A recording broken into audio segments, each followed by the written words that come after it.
셋째 천사가 그 대접을 강과 물 근원의 소돔에 피가 되더라.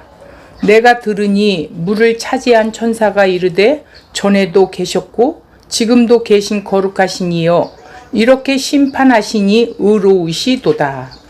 그들이 성도들과 선지자들의 피를 흘렸으므로 그들에게 피를 마시게 하신 것이 합당하나이다 하더라. 또 내가 들으니 제단이 말하기를 그러하다. 주 하나님 곧 전능하신 이여 심판하시는 것이 참되시고 의로우시도다 하더라.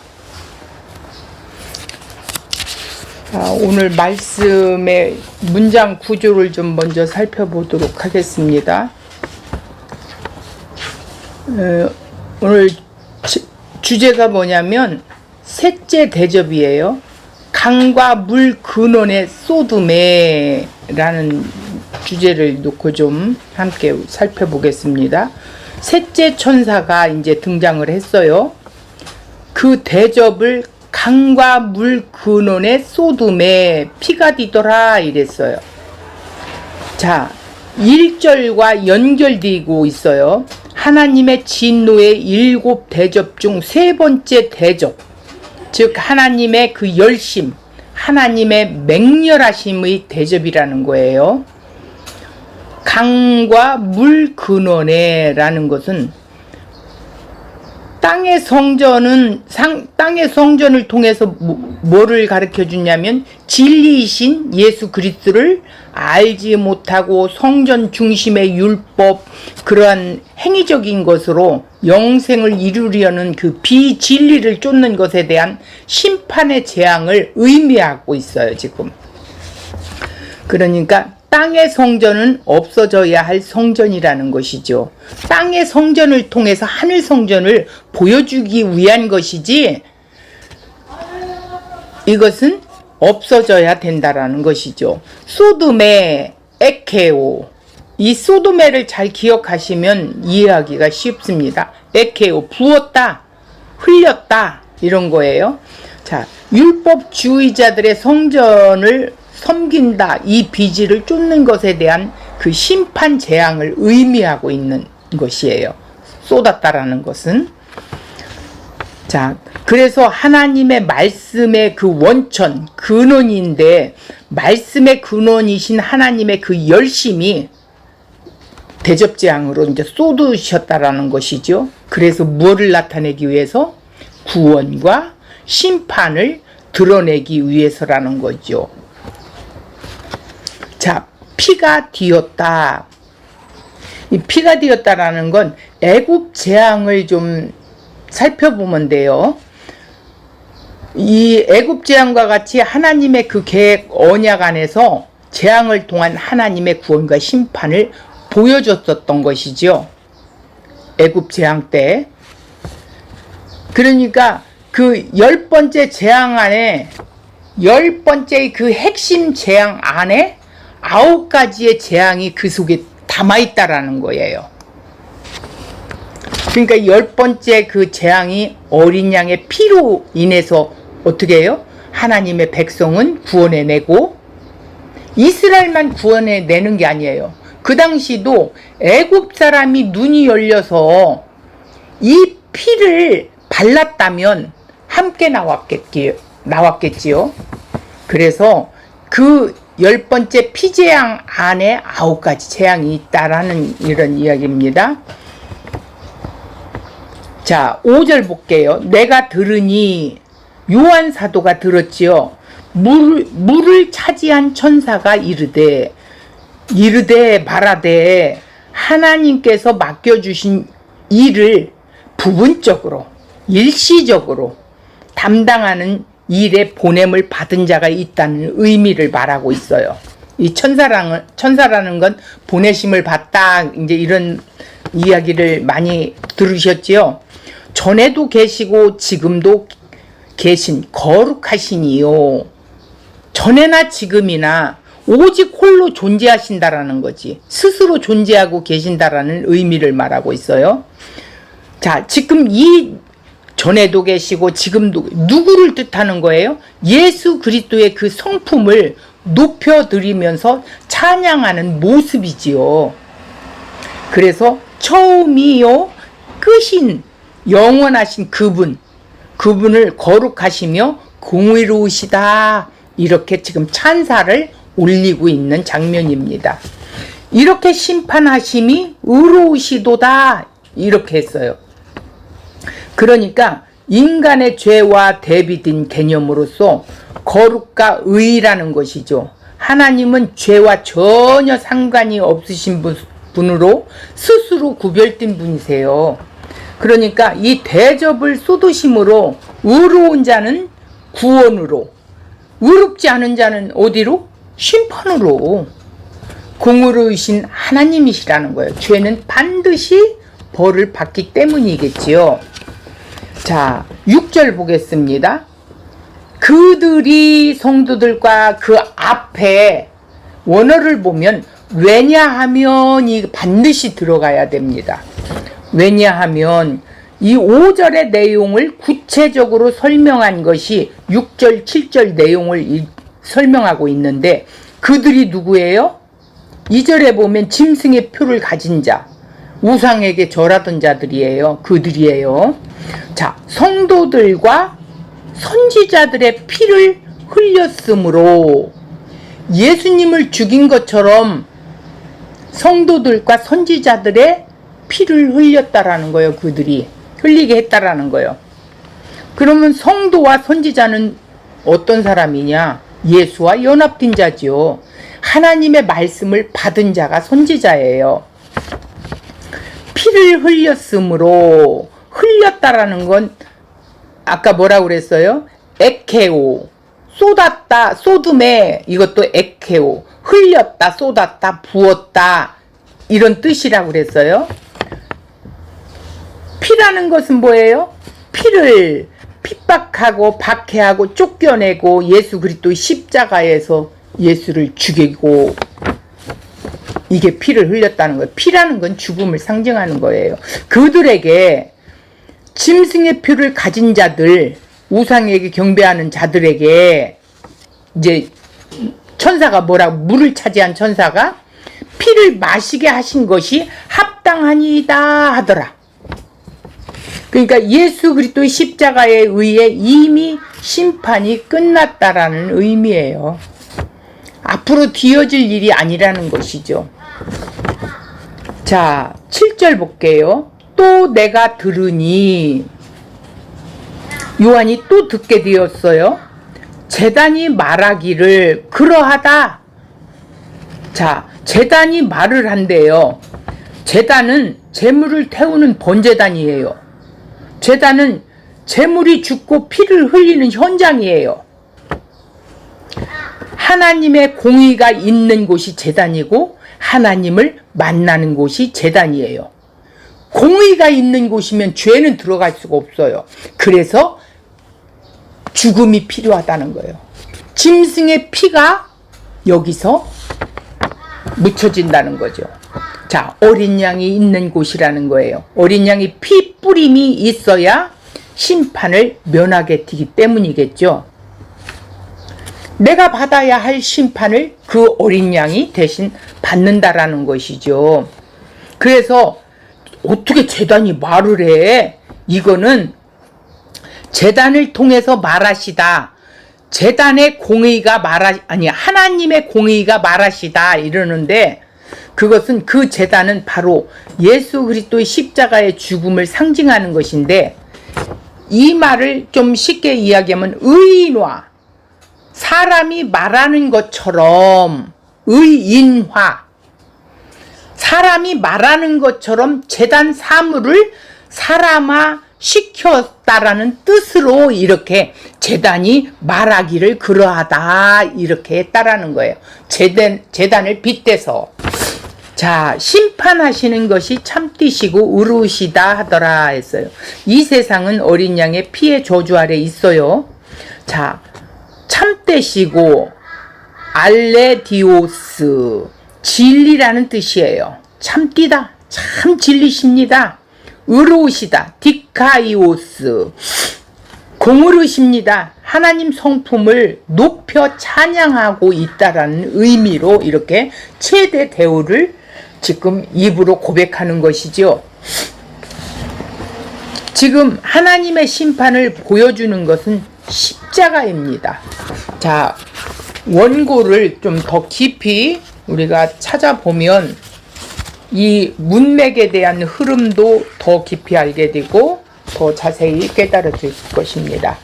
자, 원고 보겠습니다.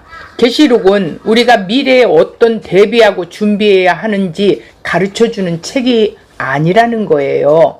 비밀을 풀어서 앞으로 어떻게 대비할 것인가? 그런 내용은 계시록 안에 없어요. 계시록은 오늘 우리에게 복음으로 어떤 상태에 있는가를 말씀으로 확인한다는 거예요. 그런 차원에 주어진 것이죠. 자, 첫째 대접을 땅에 쏟았어요. 그랬더니 어땠어요? 악하고 독한 종기가 났다고 하였고, 악하고 독한 종기란 없음의 상태, 허무한 상태, 비진리를 쫓는 것 아래 있는 것을 의미하고 있어요. 자, 두 번째 대접을 바다에 쏟았어요. 여기는 피같이 되어 모든 생물이 죽었다고 했어요. 본문에서는 셋째 천사가 대접을 강과 물 근원에 쏟는 내용과 함께 하나님 심판의 정당성을 지금 노래하고 있는 것이죠. 자, 본절 4절을 보겠습니다. 셋째 천사가 그 대접을 강과 물 근원에 소돔에 피가 되더라 이랬어요. 자, 지금 하나님의 진노의 7 대접 중 세 번째 지금 천사가 대접을 쏟고 있죠. 이것은 진노, 디모스, 맹렬함, 열심, 하나님의 진노가 쏟아진다는 말은 하나님의 열심이 쏟아 부어져서 자기 백성으로 구별해내고 만들어 내신다라는 그 의미를 담고 있어요.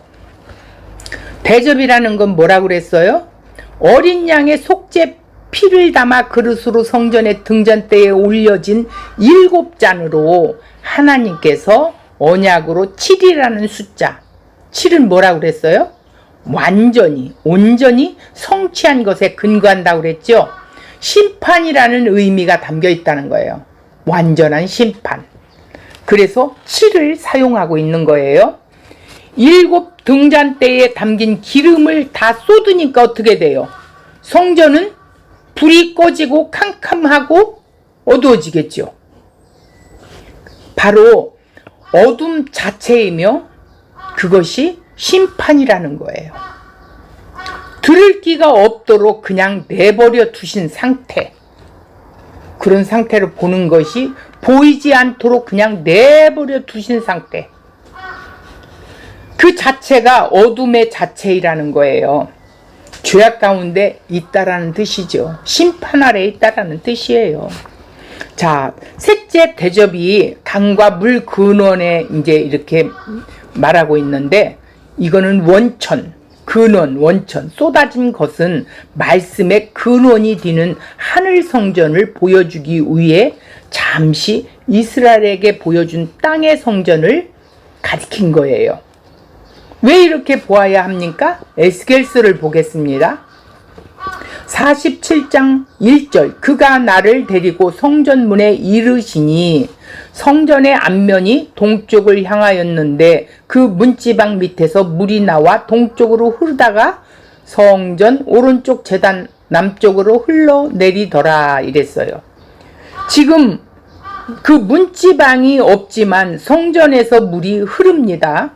이것은 예수님이 성전이신 예수께서 요한복음 7장 38절을 보면 나를 믿는 자는 성경의 이름과 같이 그 배에서 생수의 강이 흘러나오더라. 그 배라는 건 그 창자에서 생수의 강이 흘러나오더라 이랬어요. 우리 안에서 그렇게 흘러나온다라는 것이죠. 요한복음은 처음으로부터 이 성전을 헐라 하면서 성전된 자기 육체를 가리켜 말씀하신 거라고 말했어요.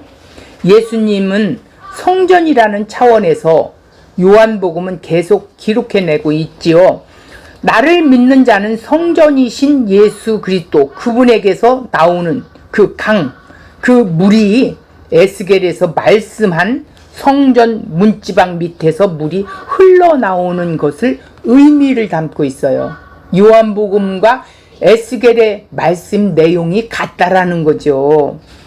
이것을 성경에 말씀했다라는 거예요. 강과 물의 근원에 쏟아졌다. 땅의 성전을 통해서 어떻게? 진리이신 예수 그리스도를 알지 못하고 성전 중심 율법적 행위 위에 영생을 이루려는 이 비진리를 쫓는 것에 대한 심판 재앙을 지금 천사를 통해서 세 번째 대접을 쏟는 거예요. 하나님은 땅에 세워진 보이는 건물 성전을 무너뜨려 하늘 성전을 보여주기 원하신 거예요. 이 땅 이스라엘에게 성막 성전을 하나님이 짓도록 말씀하신 이유가 뭘까요? 하늘 성전을 보여주기 위해서예요. 하늘 성전을 누구를 통해 분명히 알 수가 있어요? 예수 그리스도의 십자가를 통해서 알 수 있다는 것이죠. 이러면 이제 우리가 이 땅에서 성전은 없는 것이겠지요. 이미 예수님께서 이 성전은 무너지리라 했고 무너졌고 예수님의 십자가로 완전히 무너진 것이 드러났어요. 그분으로 말미암아 연합 하나 되어지는 그런 자들이 성전이 되어진 것이지요. 우리 안에 성전이 된 거지요. 그들이 하늘 성전이라는 거예요. 우리가 지금 하늘 성전 안에 있는 거예요. 그분으로 말미암아 연합되어지고 하나 되어지는 그런 자들이 성전이 된 거라는 것이죠. 그들이 하늘 성전입니다. 그렇다면 이 성전은 비진리를 쫓고 율법적인 행위로 자기 의를 이루려고 하는 모든 것을 총합해서 보여주는 이 땅의 성전을 말하고 있어요. 거기에 대접이 쏟아졌다라는 거예요. 심판이 이른다는 거지. 비진리를 쫓는 자는 반드시 심판에 이를 수밖에 없어요. 땅의 하늘 성전과 대조된 의미로 땅의 성전이며 바다에 상징되는 세상 나라는 하나님의 대적한 이 땅의 성전과 같다라는 거예요. 쏟다. 조금 전에 말씀드렸지요. 에케오, 붓는다, 흘린다. 셋째 대접 재앙 역시 에케오라는 표현으로 하나님의 심판의 재앙의 목적은 자기 백성들을 하늘 성전이 된 자로 구별하시고 회복시키는 데 있어요. 단순히 셋째 대접 재앙 심판이라고 하니까 안 믿는 자들에게 이런 심판 재앙이 주어질 것이라고 생각할 문제가 아니라는 거예요. 이런 것이 모두 과거형으로 되어 있어요. 완료형으로 되어 있단 말이에요. 십자가로 이미 완성된 거지요. 미래에 이루어질 일이니 대비해야 된다. 이런 건 전혀 아니라는 것입니다. 1절에 하나님의 진노의 대접을 땅에 쏟으라, 쏟는 준비하라는 말씀이 아니에요. 쏟으라고 하셨고 2절부터는 차례차례 그 진노의 대접을 땅에 쏟음으로써 어떤 일이 일어났다는 것을 말하고 있어요. 지금 따라서 본문의 말씀을 나중에 예수님이 오시면 되어질 일로 여기시면 절대로 안 된다라는 거지요.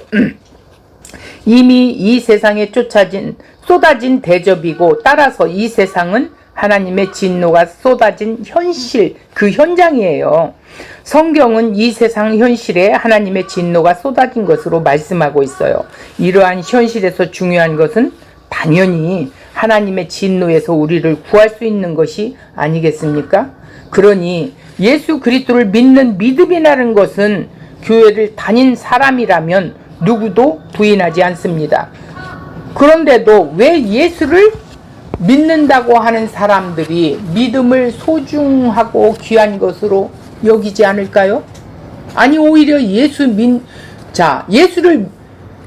그리스도를 믿는 그 믿음을 무지하고 무시하고 알려고 하지 않아요. 그 이유는 하나밖에 없어요. 뭐예요? 세상 현실을 하나님 진노가 쏟아진 것으로 보지 않기 때문이에요. 이미 심판이 되어진 것을 모르고 있는 상태야. 세상에서 어떻게 살아가든 교회만 다니면 그것으로 믿음이 인정되고 천국 갈 수 있다라고 생각이 오니까 어떻게 해요? 오직 그리스도만 사랑해야 하는 그 믿음을 생각할 수가 없는 거지요. 다니면 된다라는 거야. 그러면 본문은 하나님의 그 진노를 믿으라는 차원에 말씀하는 것이 아니라면 왜 우리에게 심판을 말씀하고 있을까요? 그것은 하나님의 심판에서 하나님의 백성이 확인되어지기 때문이에요. 하나님의 진노가 쏟아진 세상에서 하나님의 백성은 어떤 모습으로 드러나게 되는가를 말씀하기 위해서입니다. 즉 하나님의 백성이 누구인가를 확인하는 작업이라는 거예요. 그래서 본문은 2절에서 4절은 애굽에서 있었던 그 하나님의 재앙은 애굽의 재앙과 무관하지가 않다. 2절의 말씀은 독종은 뭐예요? 애굽에 내려진 6째 재앙과 같다라는 거예요. 자, 3절에서 바다가 피로 변한 것이라 4절에 강과 물 근원이 피로 변한 것은 어디서요? 애굽에서 있었던 첫째 재앙과 같다라는 의미예요. 이처럼 진노의 대접이 쏟아졌을 때 세상에 내려진 재앙이 애굽의 재앙과 같다라는 것입니다. 즉 애굽 재앙을 이해하는 가운데 본문이 이해되어져야 한다는 거예요. 애굽에서 내려진 재앙을 이해하지 못하면 여기서 이해하기가 참 어렵다라는 것이겠죠. 애굽의 재앙은 단순히 이스라엘을 억압하고 고통스럽게 하는 애굽을 징계하고 이스라엘을 구해내기 위한 것이 아니라는 거예요. 왜냐하면 이스라엘이 애굽의 종이 된 것은 이미 약속이 있었어요. 아브라함에게 말씀하신 하나님이 계획이었어요. 하나님의 그 계획에 의해서 이스라엘이 애굽의 종이 되고 모세를 보내고 이스라엘을 구출하는 것이었죠. 그런데 애굽의 재앙을 단지 이스라엘의 구출로만 이해해 버린다면 하나님은 참으로 번거로운 방법을 쓰고 있다는 것이지요. 그렇게 안 해도 되시는 하나님이에요.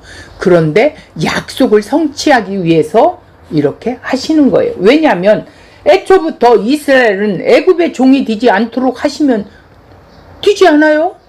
그러나 따라서 이스라엘을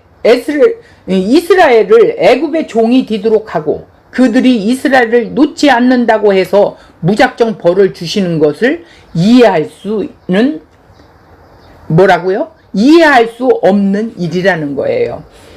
즉 하나님이 이스라엘을 애굽의 종이 되게 하신 것이나 또 바로의 그 마음을 강팍하게 해서 어떻게 순수히 이스라엘을 내보내도록 그렇게 내보내지 않도록 이렇게 순수하게 이렇게 풀어지게 하면 되는데 자꾸 강팍하게 만드는 거예요. 왜 그래요? 다 하나님의 의도가 있다라는 것이죠. 자, 이렇게 참된 하나님의 백성을 드러내기 위해서 하나님의 계획 속에 다 담겨져 있다라는 거예요. 이스라엘이라고 무조건 하나님 백성이 아니라는 것입니다. 인간은 모두가 똑같습니다. 이스라엘이라고 해서 애굽보다 나은 사람들이 아니었어요. 그래서 처음에 재앙은 이스라엘과 애굽에게 구분이 없이 똑같이 재앙이 내려졌었어요. 그리고 나중에 이스라엘과 애굽이 구분되어져 재앙이 부어졌어요. 결국 이것은 이스라엘도 애굽과 같은 존재로 취급받았다는 것을 말하는 것이고 나중에 구별된 재앙 속에서 이스라엘은 애굽의 징벌을 보면서 뭘 생각했겠어요? 계시되어지는 것이 있어야 했던 것이에요. 애굽의 삶의 태도는 전적으로 자신들이 일에서 거두어들인 소산물로 의존한 것이었죠. 이러한 삶의 태도는 이스라엘이라고 해서 예외가 아니었다는 거예요.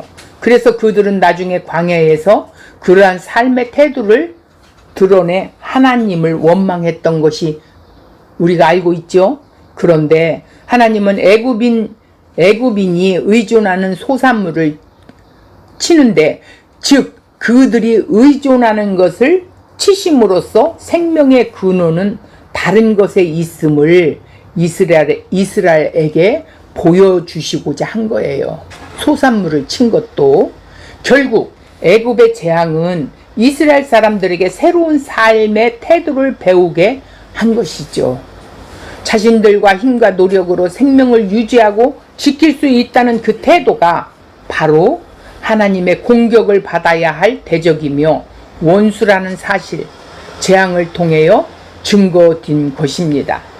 설사 이스라엘이라고 해도 애국과 같은 삶의 태도를 버리지 못한다면 그들 역시 하나님의 대적이요 재앙이어야 할 수밖에 없는 원수라는 것이죠. 이것이 명확히 드러난 것이 마지막 10번째 재앙이에요. 10번째 재앙은 이스라엘의 예의가 아니었어요. 누구든 어린 양의 피를 바르지 아니하면 살아날 수가 없어요. 이것이 하나님이 드러내신 새로운 생명의 근원이었어요. 어린 양의 피가 곧 생명임을 드러내신 거죠. 이제 누구도 생명의 근원을 자신의 힘으로 거둬들인 세상의 소산물을 거두는 것이 아니라는 것이죠. 어린 양의 피에 두는 그 삶의 태도로 바뀐다면 그가 곧 하나님의 백성이고 이스라엘이라는 거예요. 그래서 하나님은 6월절 어린 양의 정신이 계속 이어지는 이스라엘만을 참된 이스라엘로 인정하셨다는 거예요. 이처럼 애굽의 재앙을 통해서 새롭게 탄생되어진 집단이 있는데 그들이 바로 어린 양의 피로 인해서 보호되고 생명을 얻은 백성들입니다. 결국 10번째 재앙은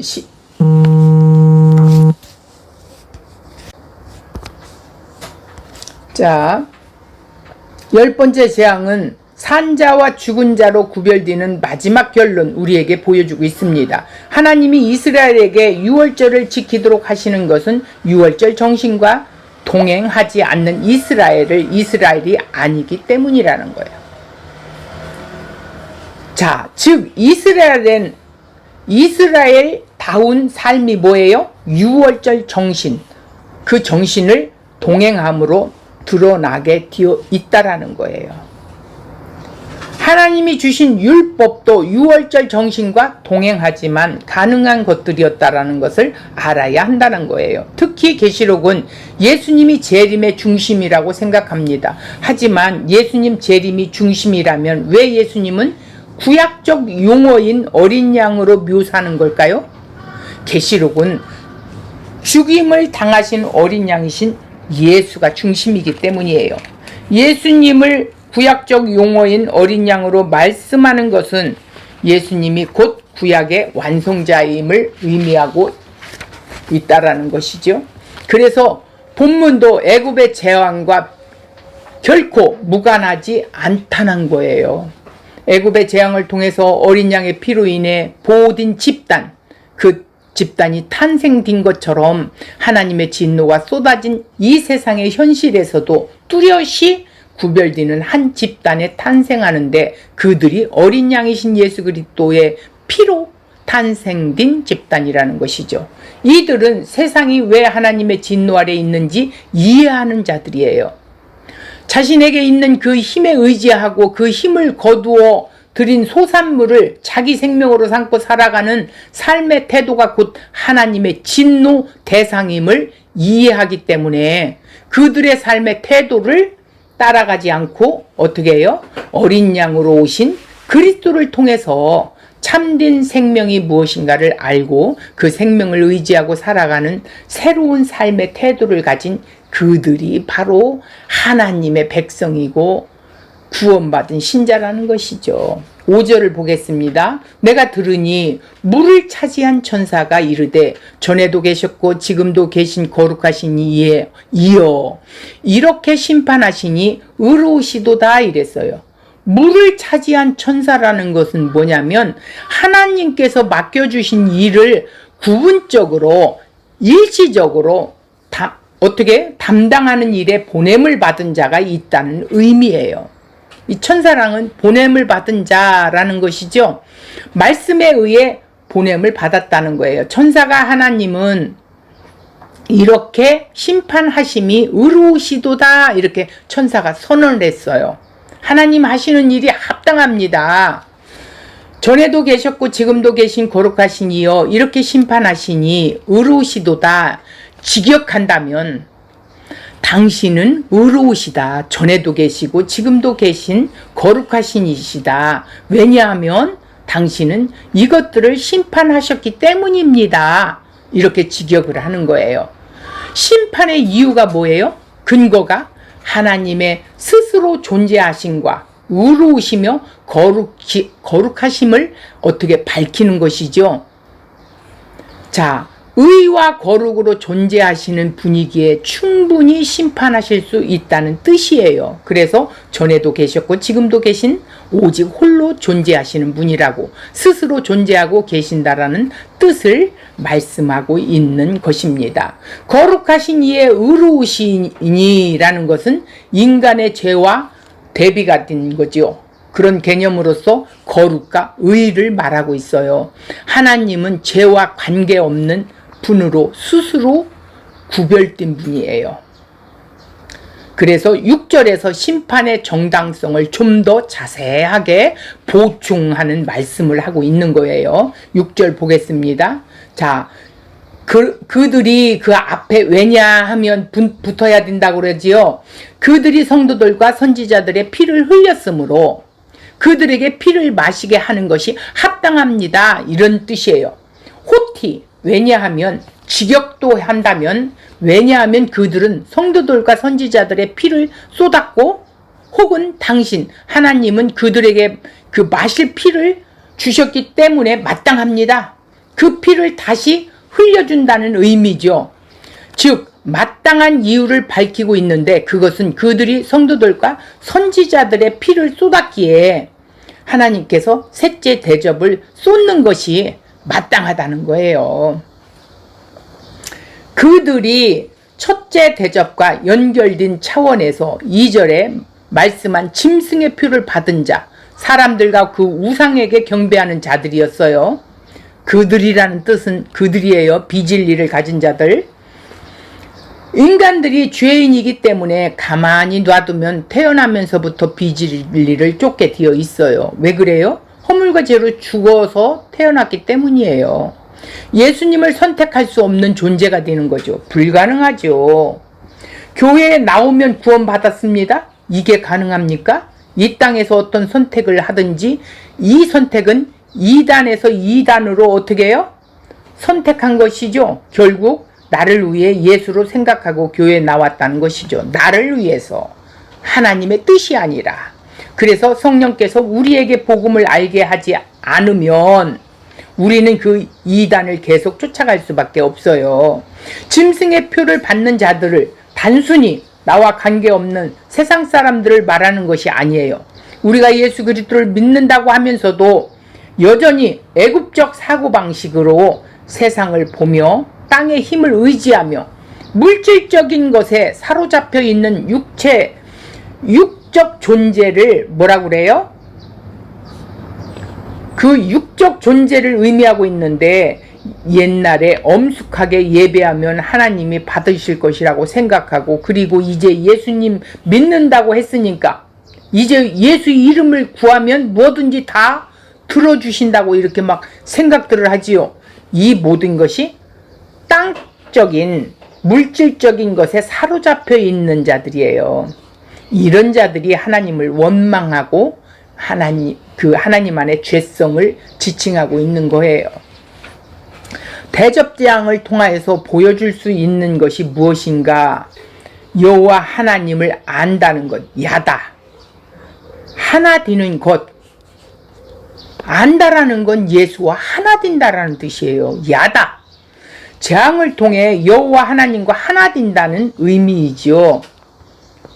자, 그들 가운데서 이스라엘 되게 만드셨다는 것이고 그게 예수 그리스도와 한몸 된 교회로 구별하여 드러내신다는 의미를 담고 있다라는 것이에요. 자, 여기서 성도들, 선지자들 이랬는데 하나님의 말씀이 맡겨진 거룩한 자들, 하나님의 말씀을 맡겨주셨어요. 그들에게. 이런 자들이 성도이고 선지자들이에요. 다시 말해서 십자가에서 피를 쏟으신 그 예수 그리스도와 하나 되었기에 말씀으로 거룩하게 된 자들이라는 뜻이죠. 이 말씀이 성도들과 선지자들의 피를 쏟음으로 그 말입니다. 그들이 쏟은 것은 핍박이고 박해이고 예수 그리스도를 죽인 것이죠. 그런데 예수님은 오히려 그 죽음을 통해서 자기 피를 흘리셨어요. 흘렸다. 에케오. 어떻게 하신다고요? 자기 백성들을 살리신다는 것이죠. 그들에게 피를 마시게 한 것, 이건 미래형이 아니에요. 과거에 이미 완료형으로 됐어요. 다시 말해서 미래의 짐승의 표를 받는 자들과 우상에 예배하는 자들이 그렇게 심판하실 것이란 말씀이 아닙니다. 예수 그리스도의 십자가에 의해서 이미 심판이 끝났다는 의미예요. 이런 점에서 오늘날 교회라고 모인 자들이 다 구원을 받았다는 말이 결코 아닙니다. 교회라고 모였지만 그것은 언제나 비진리가 득세하고 비진리를 진리인 줄 알고 쫓아가는 상태에 있지만 재앙으로 주어진 그 환난 가운데 하나님은 자기 백성 곧 아들들로 구별하여서 어떻게 한다고요? 하늘 성전임을 확인하고 증명해 내신다라는 뜻이에요. 이 대접장을 통해서. 자, 7절 또 내가 들으니, 요한이 또 들었어요. 제단이 말하기를 그러하다. 제단이 말을 해요. 의인화해서 말한다고 그랬죠. 주 하나님 곧 전능하신 이여 심판하시는 것이 참되시고 의로우시도다 하더라.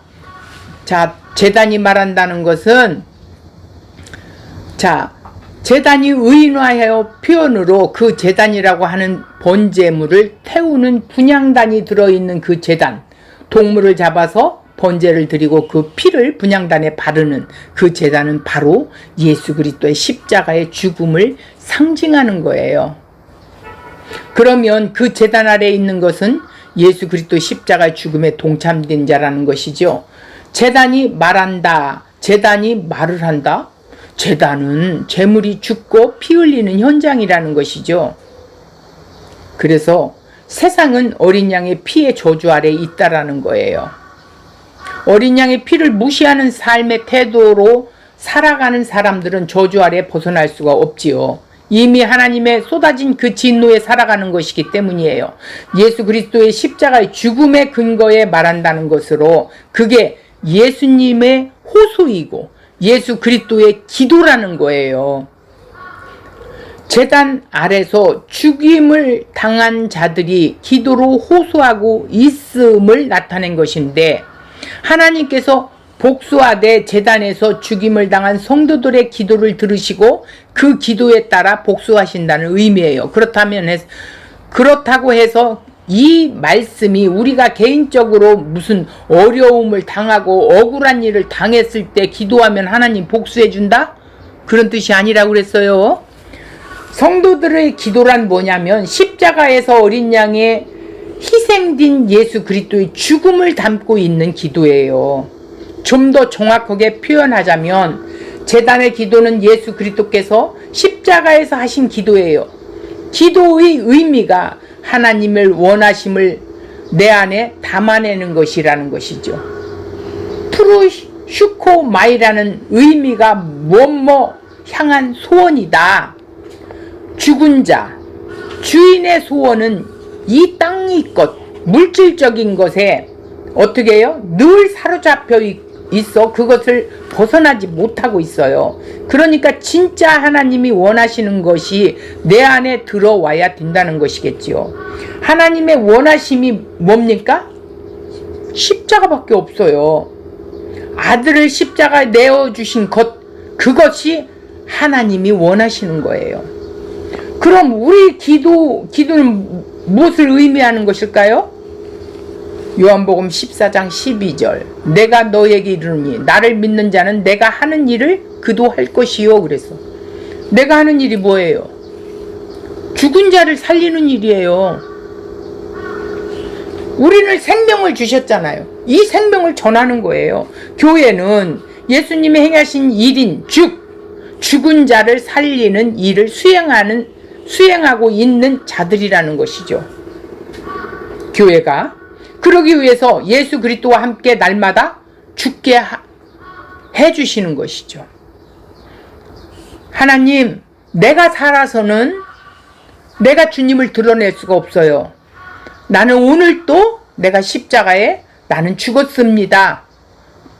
이것을 기도하는 거예요. 나는 할 수 없습니다.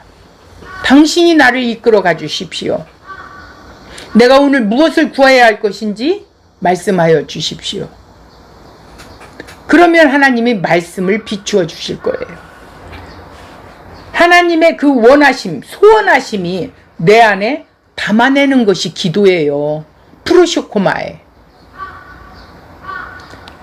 하나님의 그 소원, 원하심을 내가 성전이니까 내 안에서 그것을 담아내는 거라는 거예요.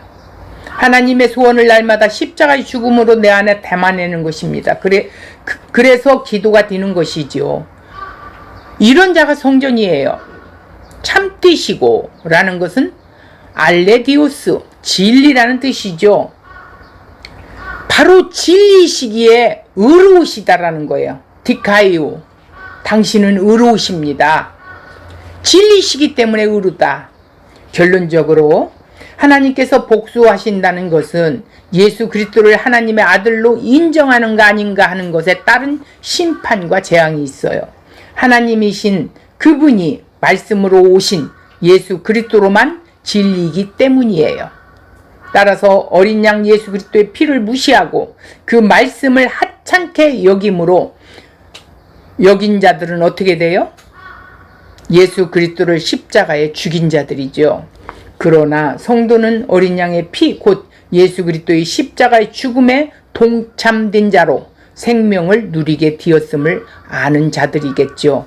그렇기 때문에 애굽적 모습을 따르지 않고 오직 어린 양으로 오신 예수 그리스도를 통해서 참된 생명이 무엇인가를 알고 그 생명 안에 하나된 상태로 살아가는 그들이 하나님의 백성이며 성도라는 거예요.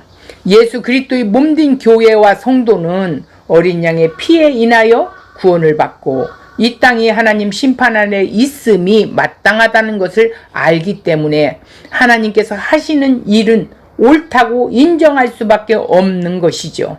자신이 구원받기 때문이라는 이기적 차원에서가 아니라 구원받고 보니 죄에 대해서 심판하시고 철저히 응징하시고 원수들을 직멸하시는 것 안에 자신이 포함되어 있음을 알기에 하나님의 심판이 의로우며 합당하시다고 이렇게 고백을 하게 되는 거예요. 나는 예외가 아닙니다.